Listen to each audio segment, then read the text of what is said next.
sallallahu alaihi wasallam fi hadisihi man yuridillahu bi khaira yufaqihu fid din atau kama qala Rasulullah sallallahu alaihi wasallam. Alhamdulillah summa alhamdulillah wa syukrulillah. Seperti biasa, sama-sama kita memanjatkan setinggi-tinggi, sebanyak-banyak dan seluas-luasnya kesyukuran kita kepada Rabbul Jalil Allah Subhanahu wa taala di atas semua nikmat-nikmat yang masih dan terus Allah sampaikan kepada kita. Alhamdulillah. Khususnya kalau nikmat kehidupan itu ialah kita diberi ruang waktu oleh Allah Subhanahu wa taala untuk berada pada bulan Rajab. Alhamdulillah. Seringkali kita dengar dan imam kita pun tadi membacakan doa Allahumma barik lana fi Rajab wa Sya'ban wa ballighna Ramadan. Ya Allah, berkatilah kami dengan ketibaan dan kedatangan bulan Rajab dan Sya'ban insya-Allah pada ini, dan memohon juga kita sempat dan berada pada bulan Ramadan yang mulia. Kita tahu bahawa bulan Rajab adalah salah satu daripada bulan yang kita sebutkan sebagai bulan-bulan haram, kan? Kita sebutkan sebagai Ashhurul Hurum, Syahrul Hurum, iaitu bulan-bulan haram. Kita ada 12 bulan sama seperti bulan tahun Masih, kan? Jadi 4 daripada bulan tahun itu, iaitu 12 bulan itu adalah diistilahkan sebagai bulan haram. Dia bulan Rajab ni dia macam gap sikit ataupun terputus, sebab bulan-bulan haram ialah bulan Zulqa'dah, Zulhijjah, Muharram, 3 direct, kan? Dah lepas dah lah, kan? Zulqa'dah, Zulhijjah, Muharram, putus kejap masuk bulan Rajab. Dan kita sedang bercakap pasal bangsa Arab, dan ini sebenarnya berkait bulan-bulan haram ini memang ada hubungan secara langsung dengan keadaan masyarakat Arab zaman dahulu. Maksudnya apa? Pada bulan ini, 4 bulan ni, walaupun mereka ni suka berperang, suka bergaduh, tapi pada bulan-bulan haram mereka tangguh ataupun mereka menjaga diri supaya jangan perang. Ada masa mereka tak berperang, dan ini disebutkan kan dalam Islam sendiri. Sebab kita tak boleh nafikanlah sejarah Islam kita ini berkait dengan bangsa Arab ataupun sejarah orang Arab. InsyaAllah kita pun sedang membicarakan sirah nabawiyah kita ni. Kita sedang membacakan kedudukan tanah Arab dan kaumnya. Kita dah habis pada pertemuan lepas tentang kedudukan semenanjung tanah Arab, dan kita akan masuk tajuk bangsa Arab. Kan, bangsa Arab itu siapa dia? Alhamdulillah. Selawat dan salam kita ke atas junjungan besar Nabi kita Muhammad sallallahu alaihi wasallam, ahli keluarga baginda yang kita sebutkan sebagai Ahlul Bait, yang kita panggil bersih dan suci, kan? Itu. Dan para sahabat-sahabat besar, kita panggil bahasa Arab panggil kibarus sahabah, makna yang memang hebat sumbangannya terhadap Islam. Kan kita ada juga sahabat-sahabat kecil, sigharus sahabah, yang ada membantu perjuangan Islam, tabi'in, atba'ut tabi'in dan seterusnya, sampailah kepada golongan yang kita sebutkan sebagai ulama, mujtahidin yang datang terdahulu daripada kita, yang kerja mereka menegakkan agama Allah ataupun li'ila'i kalimatillahi al-ulya, nak membawa agama ini pada kedudukan yang tinggi. Kita jangan duk ingat kita boleh ni secara automatik. Kadang-kadang ada orang duk fikir secara yang tak betul. tanpa memberi kredit ataupun jasalah ingatan kepada mereka yang terdahulu.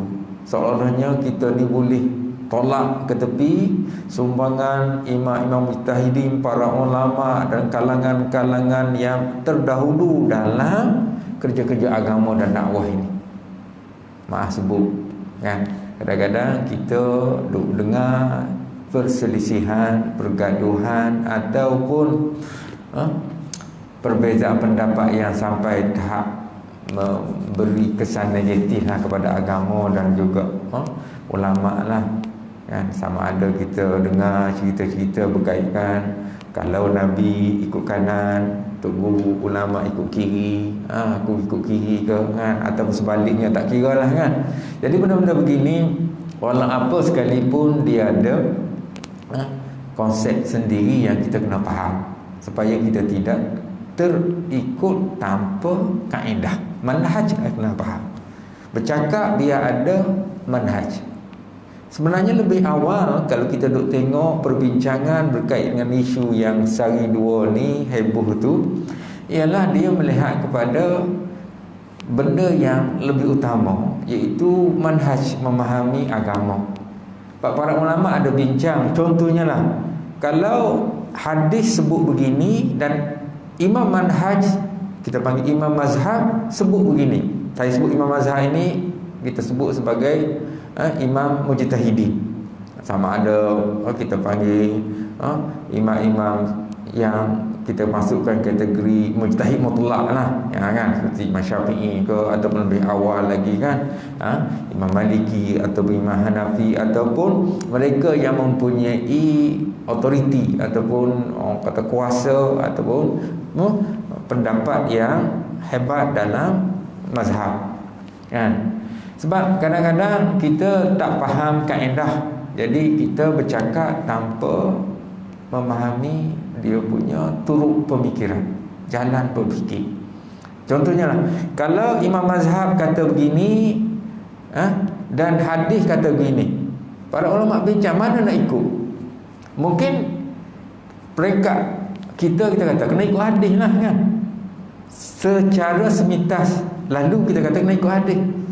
Tapi kalau kita tanya, nak memahami hadis itu tanpa bantuan daripada imam-imam mazhab ataupun para ulama ni, kita betul ke tak faham hadis tu? Kalau kita tanya lah, kita boleh faham dengan betul ke tak hadis itu? Itu dia akan jadi isu.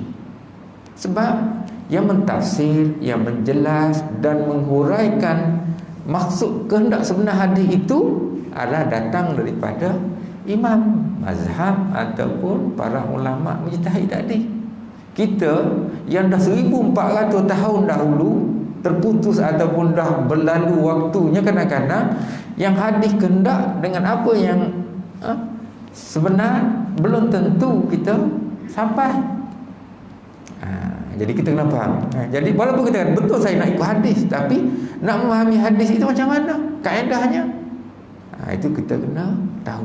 Sebab itulah kita tengok para ulama kata faham menerusi pandangan para imam mujtahid atau imam mazhab tadi, baru betul. Kalau tidak kita akan salah kan. Bukan kita kata kita tak nak ikut hadis, cuma memahami hadis. Contoh saya baca mudah je kan, saya baca hadis Nabi SAW yang sahih bunyi, contohnya lah, Allahumma ahyini miskinan wa amitni miskinan wahsyurni fi zumratil masakin. Mungkin para jamaah tamu Allah surah Ikhwan ni kan dah biasa dengar.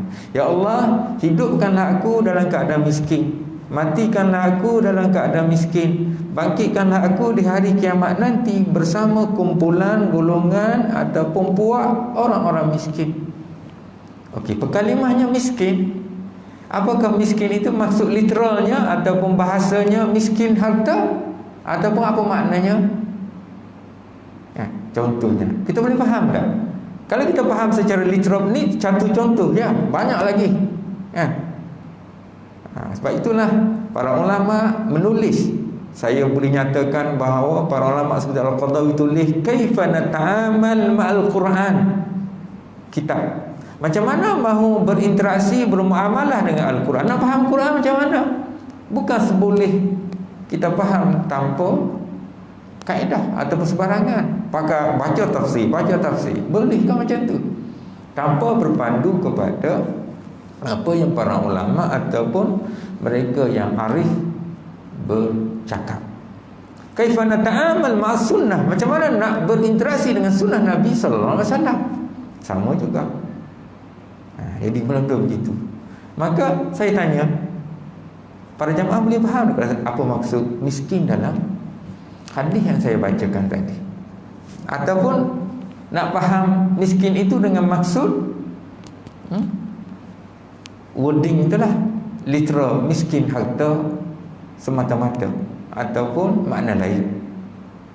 Jadi itu kena tengok. Para ulama kata bukan isu harta di sini, kan?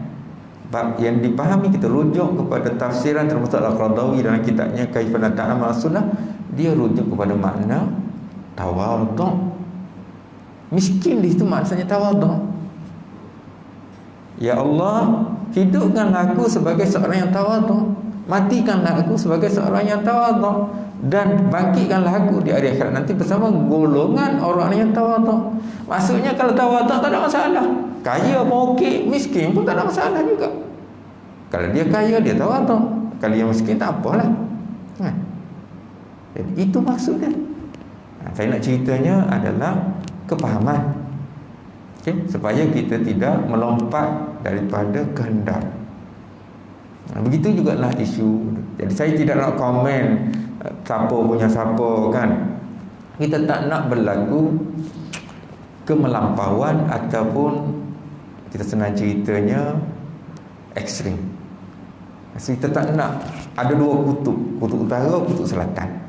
Kutub utara bercakap tentang ta'assub, percaya, berpegang kepada satu golongan yang sealiran dengannya saja. Yang sebelah ni kutub selatan pegang puak dia saja, tak akan terima golongan lain ataupun tak akan berpegang kepada pendapat lain. Sepatutnya kita duduk khatulistiwa lah, nak cerita dari sudut geografi. Tahu khatulistiwa tu tengah, kan? Tak kutub sejuk, sebelah ni pun sejuk, kita duduk khatulistiwa ni tengah-tengah lah. Hak baik sebelah mana pun kita ambil ataupun pakai. Hak buruk sebelah mana pun kita patutnya tak pakai, kan? Ada berlebih kurang, ada sebelah ni baik, ada sebelah ni juga yang boleh dipakai. Jangan ekstrim sangatlah, kan? Rosak kita nanti. Itu contoh, kan? Itu saya cerita umum. Saya tidak nak kupas sangatlah. Orang lain dah bercakap banyak. Cumanya kita kena cari jalan. Macam juga kalau kita cerita pandangan Imam Mazhab contoh tadi, selepas azan maghrib, apa hukum solat sunnah qabliyah maghrib? Kalau saya tanya, para jemaah perasan ke tak? Pernah baca tak? Saya ceritanya ada berbeza pandangan soal nak buat tak nak buat, nak pegang yang mana, okey. Tapi kita kena tahu solat qabliyah maghrib, sebagian orang tak buat, kan? Saya tak kata tak baik, tak apalah. Ada setengah orang buat, wallahu a'lam, kan? Tak apa juga, kan? Ataupun kita tak tahu niatnya dia buat itu sebab kalau dia baru datang, dia boleh saja niatnya adalah tahiyatul masjid. Mana kita tahu dia nak sembahyang apa? 2 rakaat sebelum maghrib tadi, wallahu a'lam. Contoh. Jadi saya nak ceritanya pandangan mazhab. Jadi jangan kita duduk orang kata over. Kalau kita baca kebanyakan pandangan imam mazhab, contohnya Hanafi dengan Maliki mengatakan makruh. Saya sebut makruh, solat sunat qabliyah maghrib, makruh hukumnya, ya? Tak apa, tak ada, bukan kata apa. Tapi Imam Syafi'i kata sunnah, tapi sunnah ghairu muakkadah. Dia boleh buat, tapi ini bukannya dituntut. Sebab sunnah ni ada dua, kan? Yang ada muakkadah, ada yang ghair muakkadah. Okey? Jadi kalau kita nak buat, okey, boleh juga. Atas asas Imam Syafi'i kata sunnah tapi tidak dituntut. Mantap beratlah. Kalau muakkadah tu kan berat, atau maksudnya dituntut. Maksud berat dituntut lah, bukan berat nak buat. Macam tu. Dan kalau tengok Imam Hanbali kata harus je, contohnya. Okey. Sekarang apa patut kita buat? Sebenarnya benda ini kita ikut situasi sebenarnya. Jangan kita pergi di tempat yang tak buat. Saya biasa berjalan pergi ke Indonesia, sembahyang di masjid yang maaf sebutlah yang cenderung kepada pahaman Salafiyah ataupun suka plus Wahabiyah wallahu alam, ataupun di Indonesia golongan modernis dipanggil Muhammadiyah apa semua, saya benda tu nama macam-macam tak kira lah. Kebiasaannya memang dia tak buat. Jadi sebaik saja selesai menunaikan selesai azan maghrib dia akan qamah. Jadi kita pun tak payah nak warung dua berku nak sembahyang. Dari iqamah ikut iqamah lah, terus sembahyang maghrib. Sebab memang ada hadis dalam kes sembahyang maghrib ini dituntut bersegera. Kita kena faham. Sebab itulah timbul isu tak di makruh tadi. Sebab tuntutan bersegera itu memang ada. Bersegera menunaikan solat maghrib itu betul. Tetapi kalau kita pergi tempat begitu, kita buatlah, tak apa. Tapi kadang-kadang di tempat yang macam negara kita lah, banyak tempat dia bagi waktu 10 minit baru iqamah. Ada masa kan? Ada masa. Tadi apabila ada masa, kalau kita masuk ada lagi waktu, kalau kita nak buat, kita ambil lah pandangan Imam Syafi'i yang sebut sunat tapi tak digalak, bukan makan dah, nak buat pun tak apa, tak ada masalah juga. Jadi benda ini adalah bergantung kepada situasi. Kan? Betul. Jadi ikutlah, pilihlah masing-masing. Tapi tak bolehlah kita kata orang buat tu tak boleh, orang tak buat pun tak boleh. Tidak. Tak payahlah kita nak bergaduh ataupun bersusah hati dengan benda yang ada perbezaan ataupun kelonggaran. Okey, banyak benda dalam agama ni begitu sifatnya. Ada yang longgar, ada yang agak. Tapi janganlah pula kita tak pakai mazhab kita lompat. Hari kita nak pakai mazhab Syafi'i, hari kita pakai. Hari kita nak pakai mazhab Maliki, kita jangan macam tu apa, sebab dia ada syarat-syarat dia, kaedah-kaedah kita nak talfiq mana apa semua. Bila kita guna yang ni, kita mula daripada ambil jalan kisah wudu. Kalau kita kata kita nak batalkan wudu kita dengan cara mazhab ni, kita kena guna wudu cara mazhab itu. Jangan kita pakai ambil wudu mazhab Syafi'i nak batal ikut mazhab Maliki atau mana, parah je tuan-tuan. Itu tak boleh. Contohnya, jadi kita kena faham. Biar betul dia perjalanan kita. Ikut kalau rasa nak pakai. Jadi kalau kita tak tahu, tak apalah, susahlah kan. Kita kena tahu semua barulah dia kaedah dia lain. Itu contoh dah. Tu cakap benda lain banyak hari ni, tak masuk bertajuk. Jadi begitulah agama. Saya nak ceritanya adalah ada benda yang kita boleh berlapang dada. Jangan kita nak berselisih, berkelahi, tak ada faedah apa pun kan. Hak boleh berlapang dada, okey. Ada benda yang tak boleh, ada juga kita nafikanlah yang bersifat usuluddin ataupun dasar akidah, tak boleh lah. Okey. Saya tinggalkanlah tu, insyaAllah saya nak sambung perbincangan. Kita masih nak masuk tentang apa yang disebut sebagai bangsa Arab. Bangsa Arab, para ahli dipanggil sejarawan lah, ahli sejarah lah, membahagikan bangsa Arab itu tu kepada 3 kelompok besar bangsa Arab. Ni sejak berdulu lah. 3 kelompok kumpulan besar silsilah asal keturunan kelahiran bangsa Arab. Pertama dia panggil Arab Ba'idah. Bahasa Arab panggil Ba'idah. Ba'idah ni selalunya kalau kita nak kata bangsa Arab ni, yang Ba'idah ni dah hilang ataupun dah punah ataupun dah orang kata tak tahu pergi ke mana dah. Macam juga kita bercakap bahasa, berapa puluh ribu dah bahasa atas dunia ini dah hilang. Apabila penuturnya hilang, kita kena tahu bahasa boleh hilang juga. Berpuluh ribu bahasa dah hilang. Sebab itu penting kita jaga kan bahasa ni. Kalau tidak dia boleh hilang kalau kita tak jaga. Alhamdulillah lah bangsa Melayu ni, bahasa Melayu masih dituturi oleh lebih daripada 300 juta Kita ada lebih penutur lagi, insya-Allah lah, tak hilang lah kan. Kan macam tu. Sebab itu kena jaga kalau kita tak mahu hilang. Jadi disebutkan bahawa Arab yang baidah ini yang dah macam hilang, tamat hilang, jadi masuk dalam grup lain, ataupun dah tak tahu dia punya perjalanannya. Kalau kita baca kata Syekh Rasid Ridha dalam kitabnya, iaitu Sirah Nabawiyah lah, dia kata bahasa Arab, bangsa ini dianggap sebagai bangsa yang telah kata hilang daripada sejarah, tapi keturunannya diambil daripada keturunan Nabi Nuh alaihissalam, kata asalnya yang baidah ni. Nabi Nuh alaihissalam, keturunan Nabi Nuh yang dah hilang, dikatakan datang daripada Nabi Nuh alaihissalam, iaitu keturunan daripada Yaqzan dan Yuqatan. Kalau kita tengok dalam setengah tulisan, mereka ni dikatakan punya fizikal yang agak kuat dan besar, dan juga orang-orang yang agak berani. Gitu. Jadi kalau kita baca dalam kitab ni, disebut mereka ini adalah bangsa Arab kuno.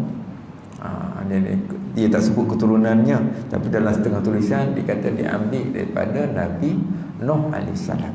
Kita tahulah Nabi Nuh ini ada keturunan awal sebelum berlakunya, katakan nak sebut banjir besar kan, selepas Nabi Nuh tu kan.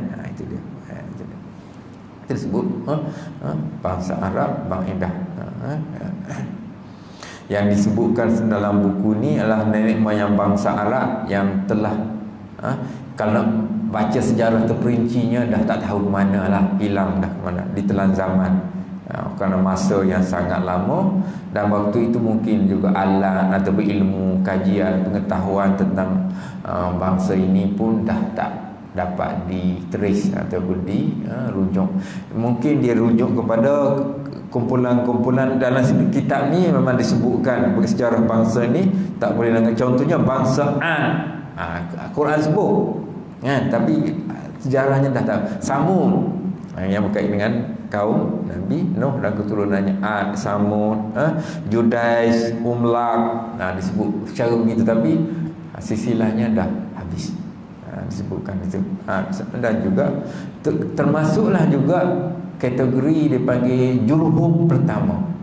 Sebab nanti kita akan baca sejarah Arab berkait dengan bangsa Jurhum yang kedua, yang ada sewaktu Nabi Ismail dan Nabi Ibrahim datang, yang menempat di Mekah lepas pada itu. Itu Jurhum yang dah kedua.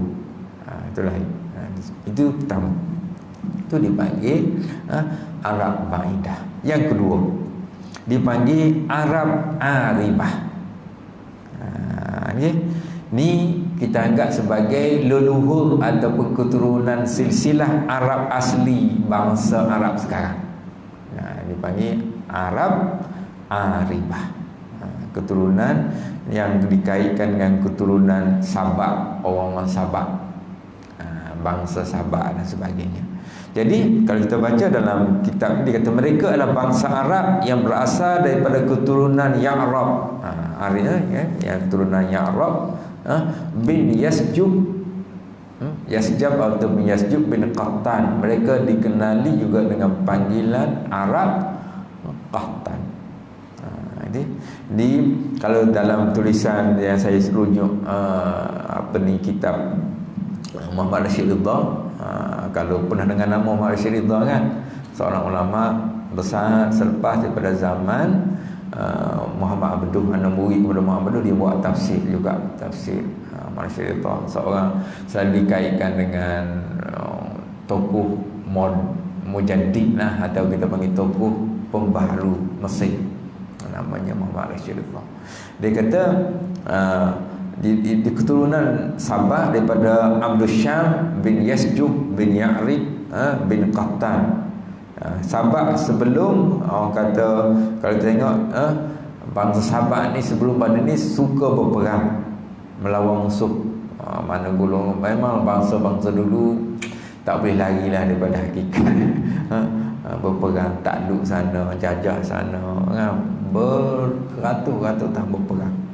Raja-raja di Yaman dikatakan keturunan Sabak apa pada itu. Nanti kalau kita tengok semenanjung tanah Arab tu, saya katakan di bawah tu ada negeri ataupun negara, atas sekarang pun negara Yaman dan Oman. Bawah tu kan pecah, bawah sikit tu ada Yaman dan Oman. Yaman agak miskin ataupun agak susah.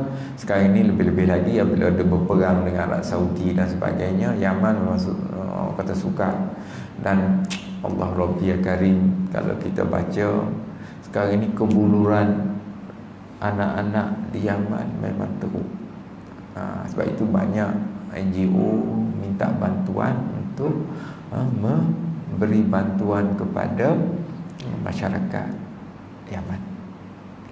Saya tak nak sebut pasal kes perang dan sebagainya lah, melibatkan grup kumpulan, sebutlah nak sebut kita kata apa, Syiah ke dan sebagainya, macam-macam lah isunya. Tapi perang lah antara Saudi dengan golongan-golongan ataupun penyokong-penyokong dia menentang kata kumpulan yang melawan daripada Yaman.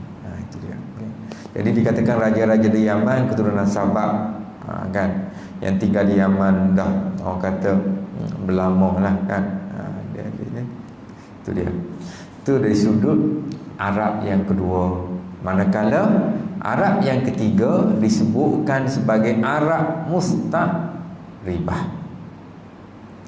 Lalunya bahasa Arab, Arab yang diarabkan, musta'ribah. Arab yang diarabkan, maknanya dia bercampur lah.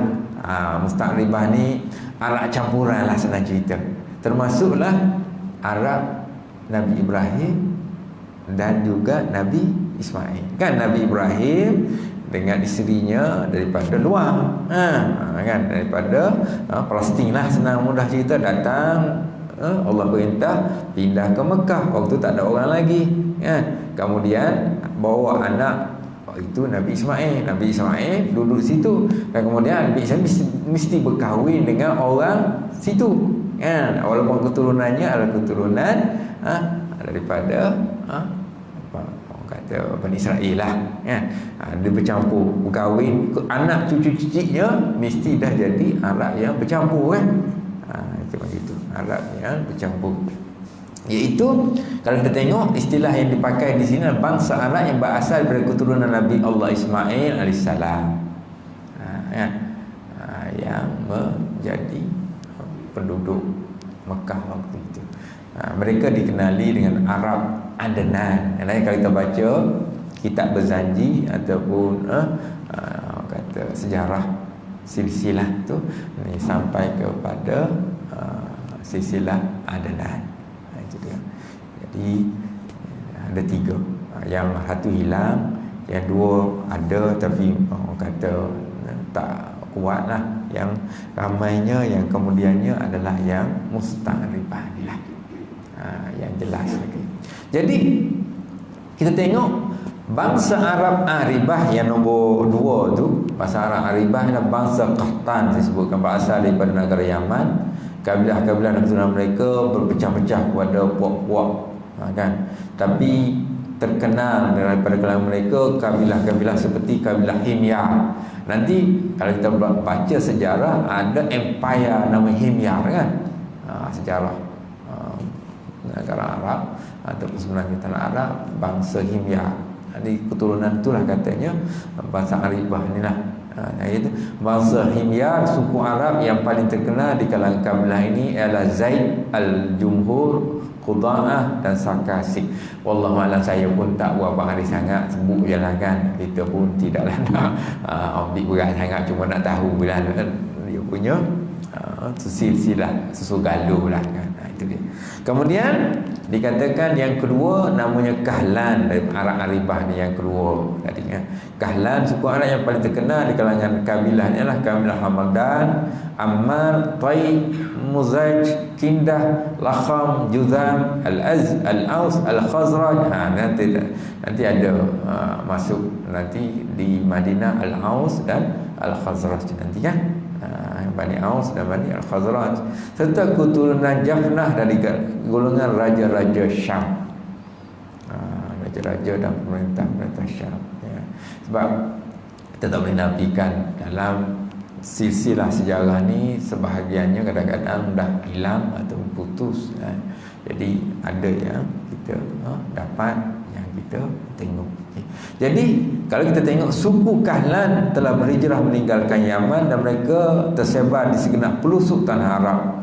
Penghijrahan mereka secara besar-besaran terjadi ketika hampir berlakunya banjir besar, dipanggil banjir Arim, dan pemindahan punca daripada kegagalan mereka dalam lapangan perdagangan akibat tekanan Empire Rom yang menguasai laluan perdagangan laut.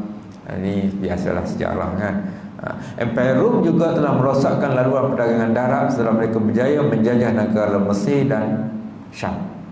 Kita kena faham, selalunya kita sebutkan dua kuasa besar sebelum Islam adalah Rom dan Parsi. Ini dah lama kita faham, Rom dan Parsi. Sebenarnya Rom ini pun kemudian sebelum pada itu yang betul-betul berkuasa adalah Greeks ataupun Yunani. Yang lebih awal yang berkuasa dalam Greek, Yunani. Dan kalau kita nak kait dengan raja-raja awal dahulu, raja-raja termasuklah King Philip Macedonia. Kita nak kait pula dengan Raja Zulkarnain, dan pernah menguasai 2/3 dunia waktu itu kan. Itu sejarah yang lebih awal. Sama ada kita nak kaitkan dengan keturunan ataupun pemerintahan Islam maupun pemerintahan yang berbeza. Sebab ada perselisihan pandangan. Saya ada baca tulisan-tulisan yang mengaitkan dengan Zulkarnain dengan orang kata keturunan daripada kalau nak baca dengan ada hubungan dengan raja-raja Macedonia dan sebagainya.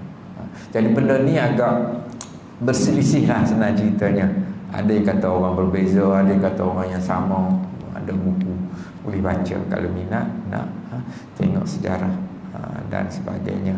Dan ada yang dikaitkan dengan nabi-nabi sebelumnya. Ada yang dikaitkan, kalau King Philip itu dikaitkan dengan Socrates dan sebagainya, kan, yang sebelum itu, iaitu tamadun Greek Yunani.